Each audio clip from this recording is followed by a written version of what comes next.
like being really diversitive with the people that we chat with. We chat with players, with coaches, with analysts, and I'm really grateful to welcome the first coach ever on this panel.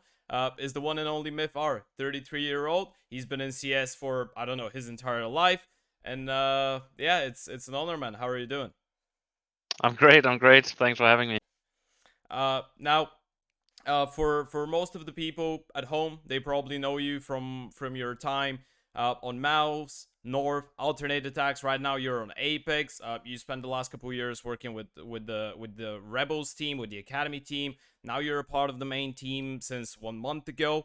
And obviously, a lot of people might know you from your contribution to developing the esports scene and culture in both Denmark and Norway. So there's a lot of things to talk about, but let's get it started with the basics and the trendy things, so to speak. You qualified. Well, you qualified. You're a part of the coaching staff of the main team, but you qualified for a major, man. How does it feel? It feels amazing. I mean, it has been Apeks has actually is actually a club that I've been talking to for quite a few years, and I know that how much it means for them as a club to qualify for the major. It has been their primary goal since they started the organization. So it means a lot both to the team, the players, the coaching staff, the club especially. So it means the world for everyone.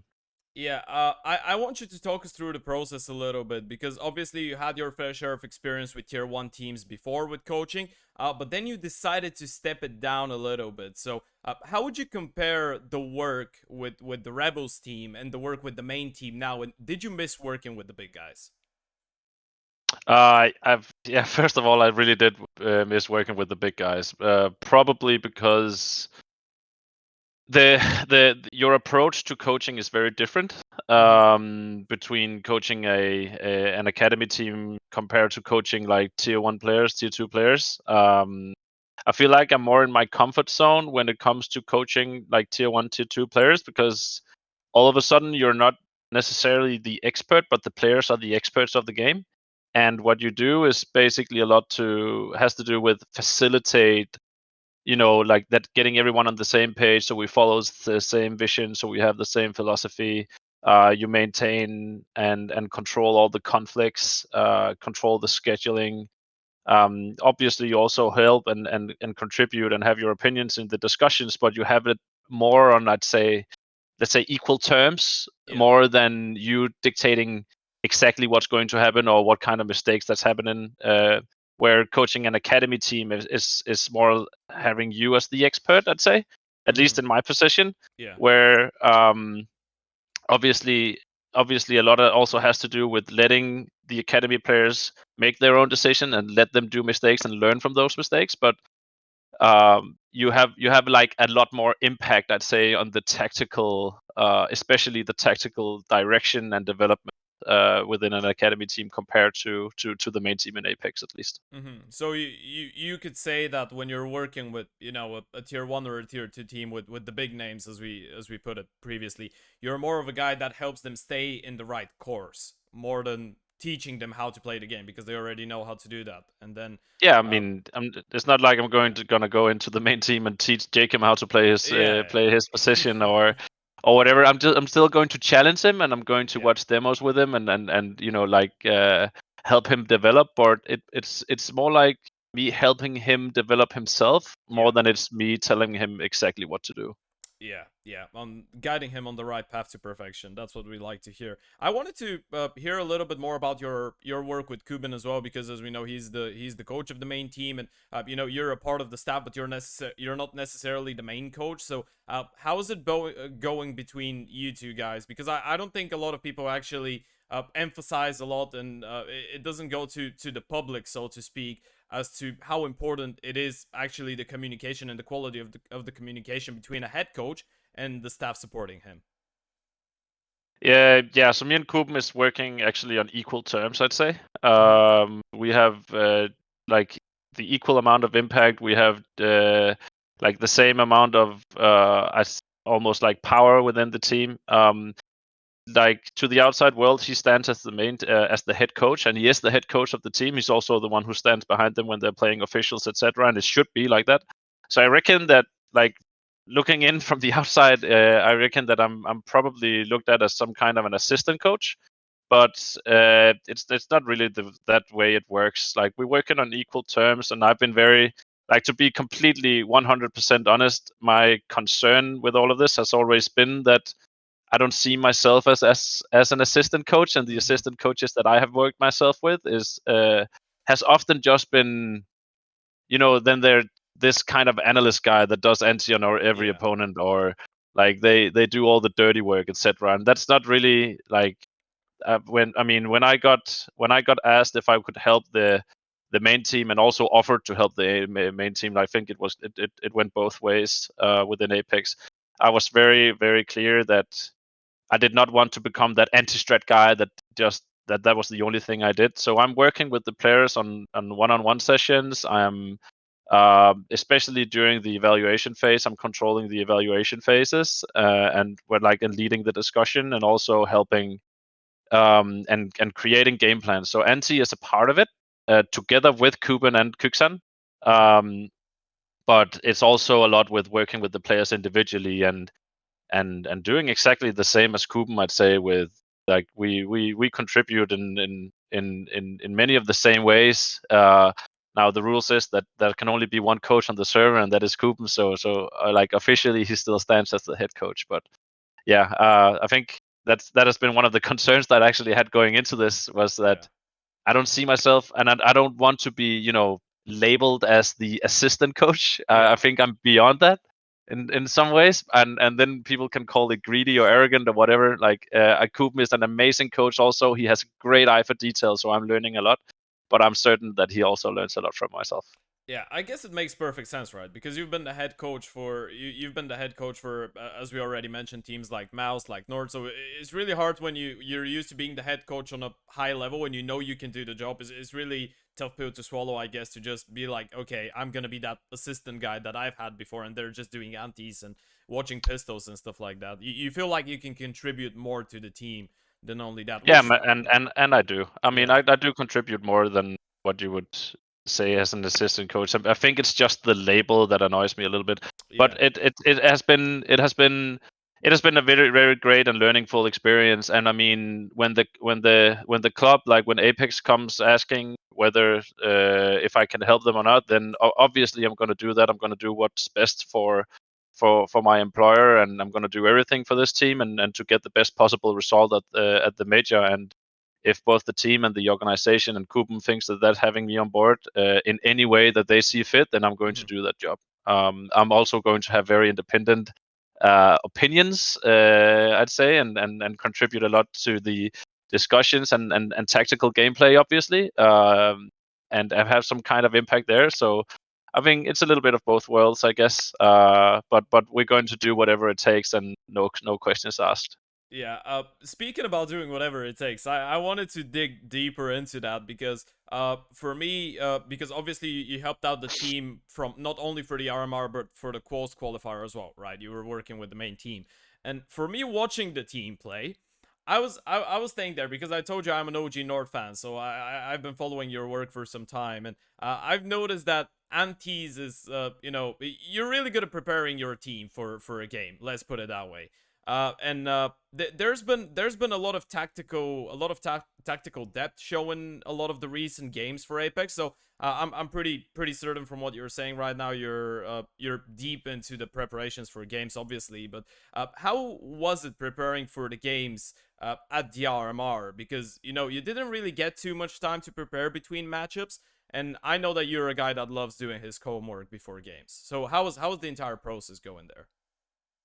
Yeah, so I brought that's going to an event, like especially S tier events, you only have 6 PCs in the practice room that you're getting provided, and that goes for the 5 players and the coach, obviously, which is Kuben. So I brought my own PC to the hotel and worked directly from my room. I think that when it comes to, we had some really, really good game plans, and I think that especially me and kyxsan has been good at working together when it comes to creating game plans. He is exceptionally good as an in-game leader, exceptionally talented, I'd say. Can One you of the elaborate on few. that? Yeah, I mean, like his understanding of the game, both calling in like context-wise, understanding game plans and anti, not to an extent where it makes you blind, but you just use it as a general direction of the way that you're playing. Mm-hmm. The thing is that actually, and I think that most coaches would probably agree on this, is that back in the day when you did anti, it was very, very difficult, and now not necessarily difficult, but it took a long time to create anti back in the day. Because it was, you could actually, if you really really try it hard, be able to read your opponent from what kind of smokes or mollies or signals or sprays or whatever they did. Yeah. So you could read what kind of strats they were doing or what kind of setups they were going into. Like nowadays, people are so good at mixing up their signals that they send throughout the default phase that it becomes like a lot easier to do anti, because you cannot do set plays or read them 100% like you could back in the day. So nowadays, what you do instead is that you do some kind of more like a tactical direction of the game, more than it's a like set strat anti. Mm-hmm. And doing those kind of preparations at the RMR was very much as I expected. I also wanted to go to the RMR and help them do anti, because one thing about working with academy teams is that I was afraid that I lost my touch a bit with and my understanding of the game and following the meta and everything. So I wanted to prove that to myself that I could still do the work. But I think that the only team that I did preparation against on the RMR that I actually was a little bit disappointed about doing anti against was Bait in the final game for the qualifier, Mm-hmm. because they were, and that's also scared me a bit, because they were like anti-ing a team back in the day. Like you could see one smoke and you would know that 100% of the times that they throw that smoke, they're going to do this play. Yeah. So they were like, we had Ancient against them, and I instantly realized that okay, when they smoke B lobby, they're going to fight highway like 100% of the times. Yeah. Whenever that they lose mid control, they're going to react this way 100% of the times. And that's both good and bad, because good in the way that they're easy to read, bad in the way that if they ever switch things up, then the anti is going to make you blind, because you constantly look for those signals Yeah. and you forget just to play your own game. Yeah, wow, that sounds crazy. I was about to ask you which was the hardest team to prepare against on the RMR. Obviously, I suppose that Ooh. the bait game you weren't really happy with, but I'm not sure if that counts because you played a fair amount of BO1s, and we know that it's fairly hard to prepare for BO1s as well. Mm. Yeah, I mean, it's preparing for BO1s is more like that you have like 1 or 2 or 3 maps that you need to prepare, and you're going to do some work that's just going to be down the drain no matter what you do, because Yeah. you have to prepare more than one map.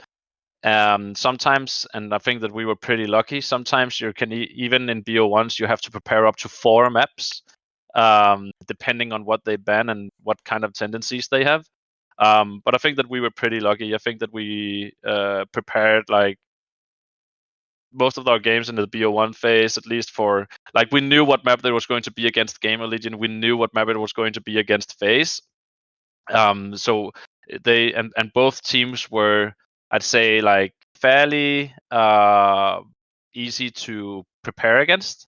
Again, because they are both Gamer Legion and FaZe is both teams that are very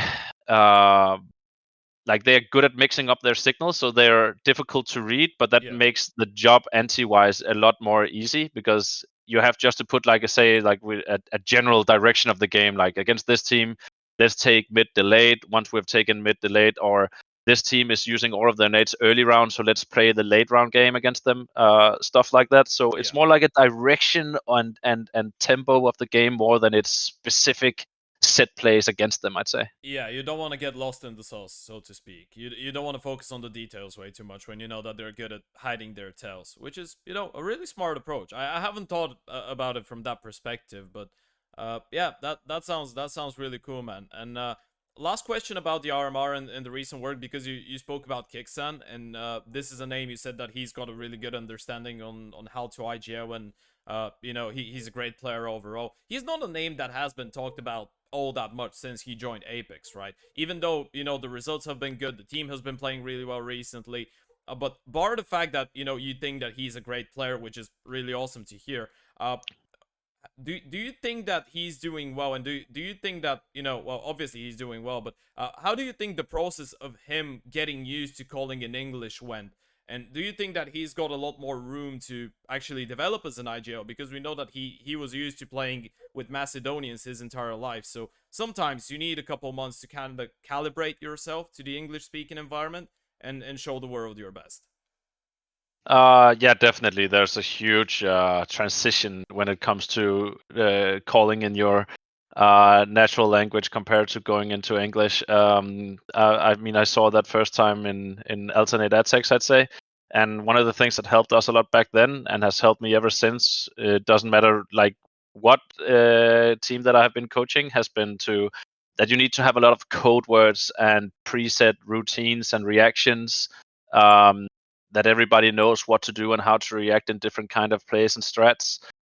Those kind of things is really important, and I think the same has to have been going for kyxsan. Like as you mentioned before, that I've been working with the main team for the last month. I've actually been a part of the main team since the beginning of February, and by the end of the major, it will be like for I mean most of this season, right? So practically all of the season. So I think that what has impressed me with kyxsan is that I don't know what kind of challenges he did have. Like 1.5 months before I actively joined the team, I mean I first met him and worked with him at the RMR close qualifier, where I had like 3 days of prep, and then we went into the close qualifier when we went 3-0. Yeah. But he has impressed me ever since. I think that the only thing that I have done since then, and one of the challenges I think that has been for him has been that when you're coming from a team, he reminds me a lot of Dexter in a way from MOUZ. Because I worked with Dexter back in Renegades, and then I also brought him over to MOUZ. And when he came into MOUZ and having to work with like players like Robs, Frozen, and Acor, and you know, like big names like that, then he was a bit, I'd say, careful in the beginning, and he had like a bit of a slow start compared to the Dexter that I knew back in Renegades. Yeah. And I think it's a little bit the same for kyxsan now, having worked with some of the Macedonians, and now you come into a team, you have to work with players like Jakem, Like Nox, Stuco. Duco, Yeah. like some really, really high profile names. And it's not easy to be, you know, having played in a team like Blue Jays, and then you come into some of these big high profile names, and then you have to be the leader, you have to be in control. And the typical tendency, and the thing that I've also seen with kyxsan back then when I joined, was that I think he was maybe a little bit too careful and a little bit too polite, and not too much in control as the leader that we needed him to be. But I think that we've been doing a really, really good job with that, and we've focused a lot on, you know, putting him in charge. And whenever that somebody disagreed, then like just listen to kyxsan. Like freeze time is his sacred time. Just listen to what he's doing, or took some tactical timeouts and saying that, guys, your tactical your in-game leader knows exactly what to do. Just listen to him. Just trust him. You know, constantly motivating him to take control and creating the direction of the team. And I think that has helped a lot, and also is what has been making our game plan so good, because now he's also the one who is presenting them. I think it's one of the things that I brought into the team also. It has been that anti-wise, whenever that we make the game plan, I present kyxsan with all the information that he needs to create the game plan, and then we meet up with the rest of the team, and he presents the game plan. Yeah. So like again, like he's the captain, he's the in-game leader that says, okay, guys, this is what we're going to do. This is how we're going to play the game. This is what I expect from everyone, etc. And do you think that it's actually a positive thing that in the beginning, as you're saying, he was a little bit shy? Doesn't that show, you know, that he's quite a humble guy? Because this is the thing that it sounds to me like, right? You're a bit shy when you're going into a team with such big names, and you know, you don't really want to sound almost impudent in the way that you join a team. You just want to be like, okay, I know I can help the team as an IGL, but I want to learn from those guys, show them respect, show them that I realize what my place is, and then I'm gonna be the captain in some time, but just have a bit of a bit of a slower adaptation period, let's say. Yeah. I think it's a yeah, again, I think it's a little bit of both actually. Because obviously you need to be humble, and you need to respect the players that you're working with, and also be able to learn from them. Yeah. And kyxsan was definitely in a place where he could learn a lot from some of the names that he just joined, and and hopefully he also expected to learn a lot from them and being helped a lot from them, I hope.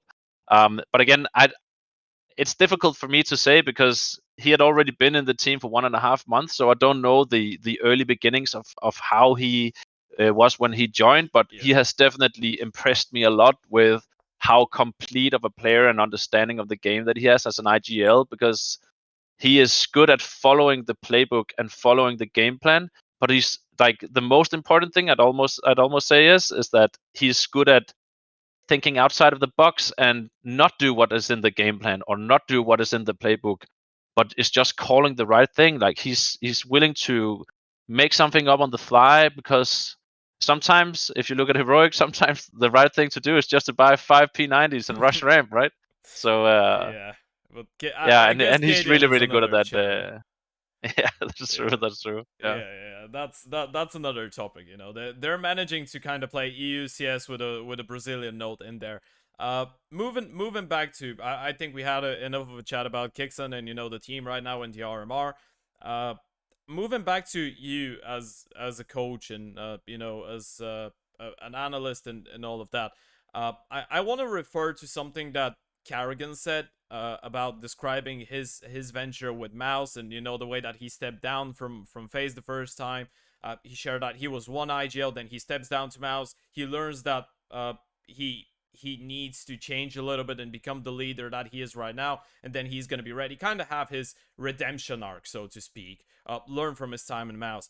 Do you feel like something like that happened with you, to you when you were on Apeks Rebels? Because I know you're not a player, right? But it's really similar the way that you were a part of a tier 1 team and multiple tier 1 teams. Then you go into an academy team, and now you're back. How has that period working with the academy players changed you in a positive way? Because you already said that you enjoy working with the big dogs more because you don't need to be so nitpicky and teaching the players how to play the game. But has there been something that positively impacted you and changed you as a coach working with those young guys? Yeah, definitely. I mean, I stepped back from MOUZ in the like when I had the offer. Like I don't think that people looked at me and were like, "Are you sure you want to do this?" Because MOUZ wanted me to stay when they built the new lineup. Yeah.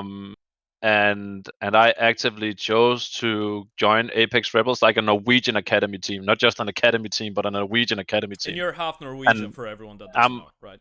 yeah, I'm half Norwegian. I understand the language and know how to, like Danish and Norwegian is very similar, so I can just change some words and they understand what I say as well. So it's pretty easy for me. And then I have family in Norway as well. So yeah, my dad is Norwegian. I wanted to take a step back from the tier 1, not because I don't like tier 1. I actually love tier 1, and I love the high intensity and the pressure and the traveling and the big tournaments and the attention and everything that comes with it. But I don't think that me and MOUZ necessarily, that it might have changed. There are some fantastic people in MOUZ, no doubt, but I don't think that at that point I don't think that we were the right match at that point. I think that Cyclone, who's there now, is a great fit for that team, and he has done an amazing job with the NXT team, and he's also an amazing coach for the main team.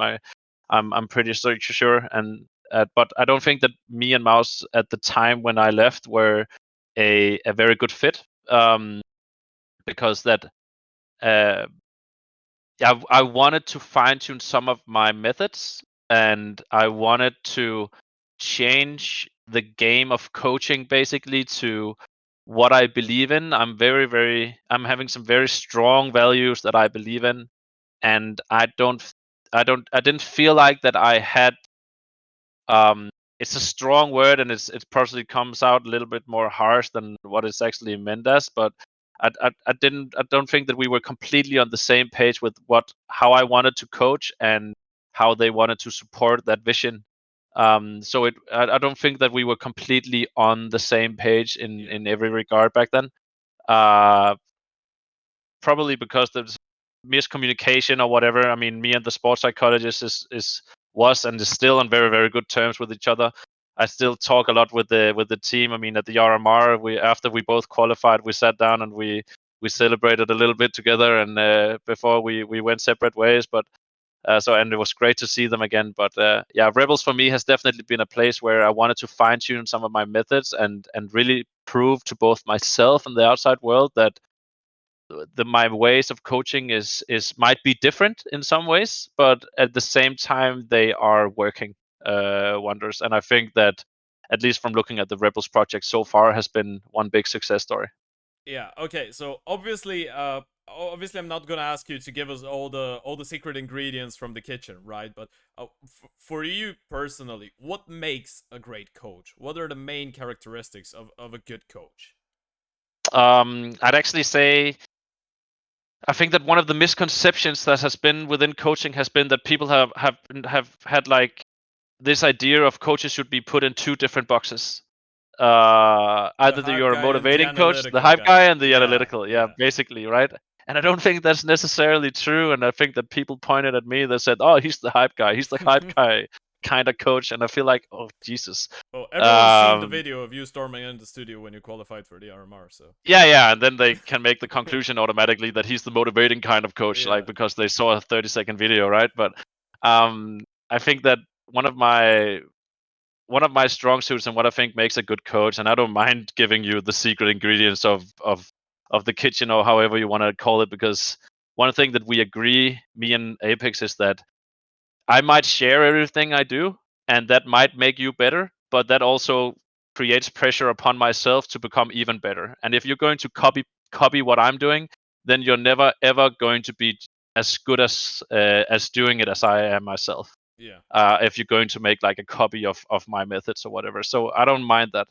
But I think that in order to be a good coach, obviously you need to have great understanding of the game. You need to know what's going on. You need to know what you're seeing. You need to understand, not only to recognize a cool setup or a cool strat, but understanding why they're using that strat at that moment, understand like the context of the game, why they're doing as they're doing, when they're doing it.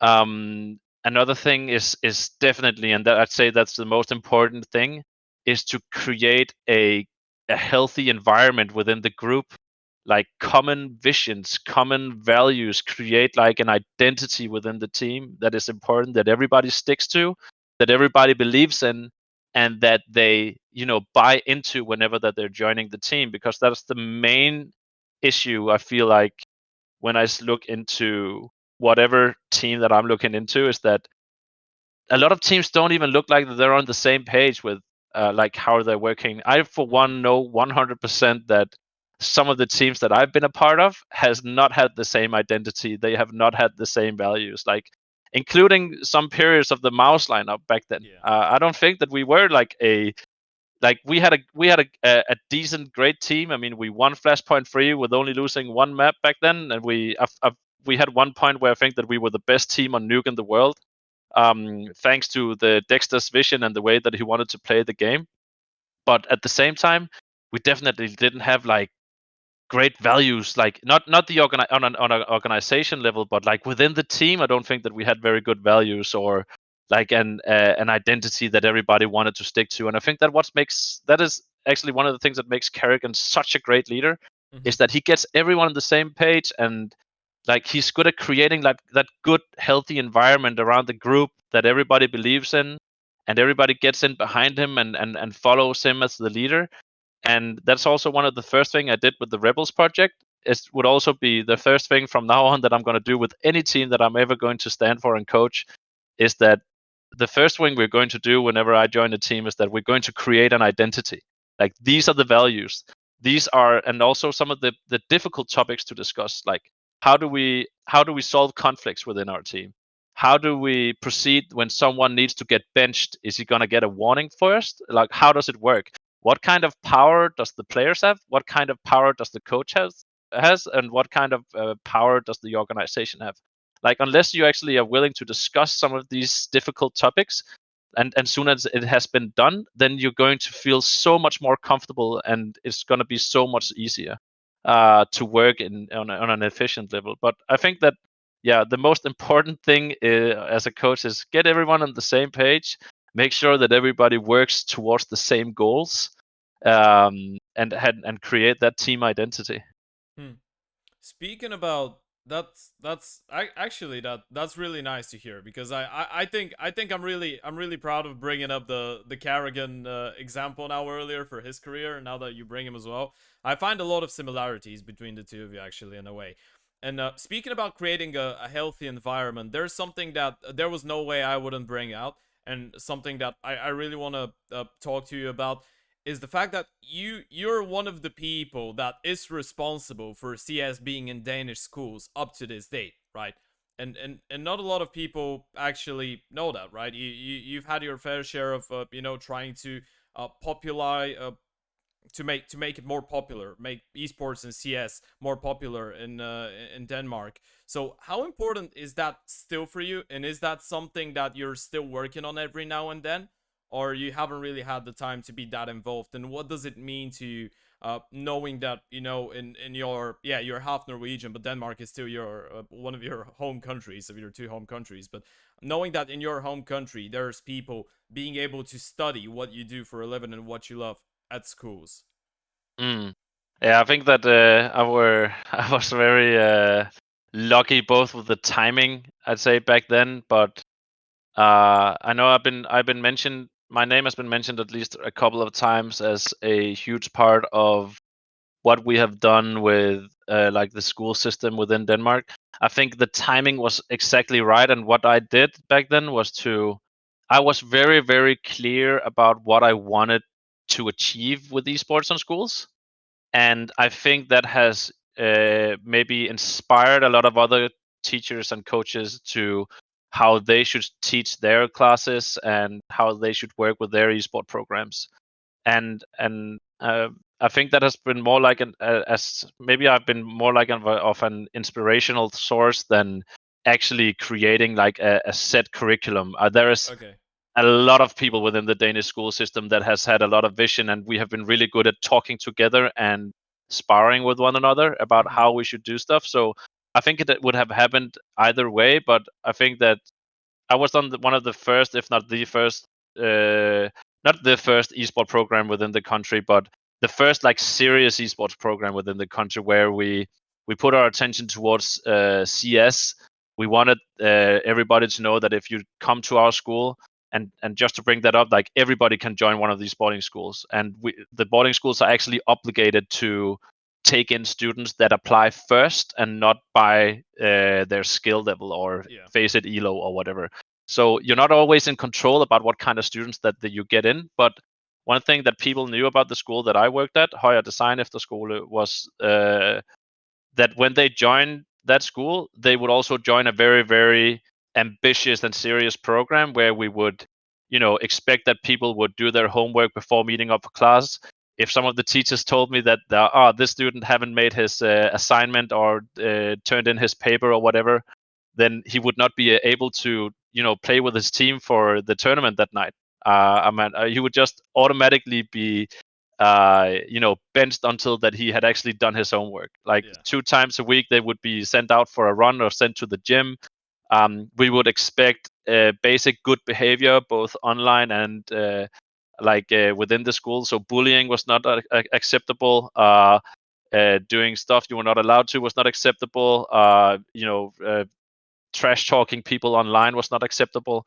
And we just had like really really again like good and strong values of what we believed in and how we wanted to teach. And what we did was to watch demos and analyze the game, and we created an entire curriculum.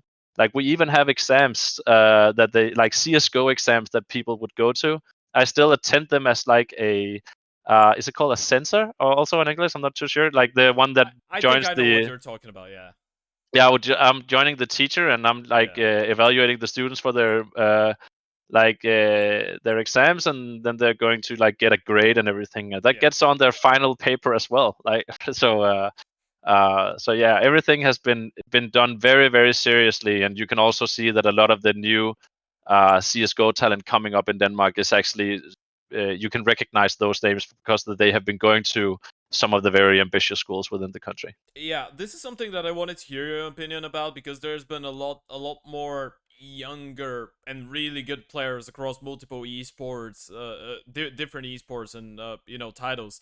One name that has been really popular in recent history has been mithR, the 13-year-old from Sweden. I'm not sure if you're familiar with him, but he's a 13-year-old guy that's like 5k low on Face It, and he's finding things like mithR in the server. Right. Just a couple of days ago, I stumbled across a 10-year-old guy that is the first guy to make it to the highest rank in Apeks on mouse and keyboard, and he was 10. He's 11 now, and he wants to be the first Radiant on Valorant.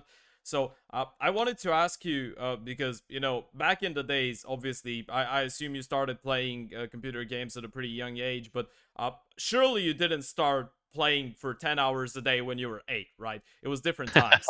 And Yeah, definitely. yeah, even though I'm a bit younger, it was I was still growing up in a really different time. When, for example, when I was 8 years of age, I had 30 minutes of TV and PC per day, and I had to choose how to spend my 30 minutes because it was combined.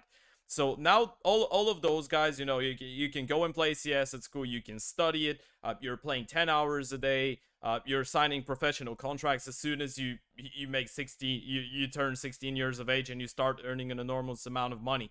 How do you find the balance in teaching those kids to become professional esports athletes, but still be normal human beings, right? Because they don't want to turn into robots, or, well, they might be, but we don't want them to turn into robots. So how do you find the balance, and how do you teach those kids to find the balance between their social life and their life as a grown person, and their esports career? To be honest, I think that is a very, very difficult question to have like a solid answer to, because I think it's something that is being highlighted a lot from, especially within the Danish school system, has been to find the balance between having time off and maintaining your social life, but at the same time, like that. I mean, and that goes for basically any professional environment in any sport. Like it just doesn't work like that. I mean, you have to sacrifice so much in order to achieve being on the highest level. And that's also like why one of my first questions has always been, whenever that I had like a new group of students at one of the schools, has been to tell them like, yeah, how many wants to be a professional? And then everybody puts their hands up, right? And then, yeah, okay, 90% of you, 95% of you only think that you want to be professional. Like you're not. There's some of these like really cringe YouTube videos with motivational talks, etc., that most people would probably know on YouTube, but where like you just have to sacrifice so much. Like you need to. There's going to be no girlfriends. There's going to be like no more than a handful of friends that just you can rely on. You're not going to be able to see your family 200 days a year because you go traveling all the time. Like imagine some of the tennis players that is traveling around the world, like Yeah. the Formula One players traveling around the world. Like even I remember like back in the day when it was it MRBR, like Imperial now, that where they had like, I think they had like 250 days traveling. Yeah. And it's going to be like, yeah, you can talk a lot about having maintaining a social life and having a great balance, etc. There is no such thing when you're traveling 250 days per year. Like Hmm. it just doesn't exist, and it's a sacrifice that you need to make. That is also why that these tournament breaks are so important for the player breaks, because that is where you need to prioritize these things. So I think in most people think they want to be professionals until they actually reach the level, and I can easily say that, yeah, it is tough out there, man. Like it's really, really difficult to become a professional and maintain a really, really good and social balance in your personal life. It is, and for most people, it doesn't exist, not on the highest level at least. But obviously, it's something that you have to prioritize every time you have the chance. But it's not going to be it's not going to be easy, at least. Yeah, well, it surely won't be, and I think this is a good moment to put an end to our conversation. Last thing I want to ask you to kind of have give us a couple words about is obviously your goals as a coach. Now, you're not 100% sure on what's going on with Apeks from what I heard. You know, you don't really want to continue seeing yourself as an assistant coach for a really long time. So I'm not sure how this one is going to go, but for now you're with Apeks. You're going to do your best to help them out at the major and, you know, get as far as you can. So what are your goals as a coach right now?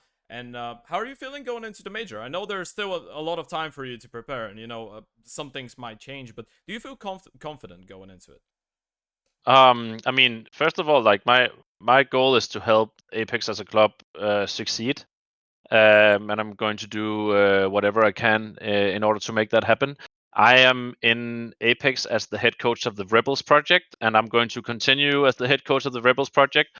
I do see myself at some point in the future returning to Tier 1, Tier 2 CS. Mm-hmm.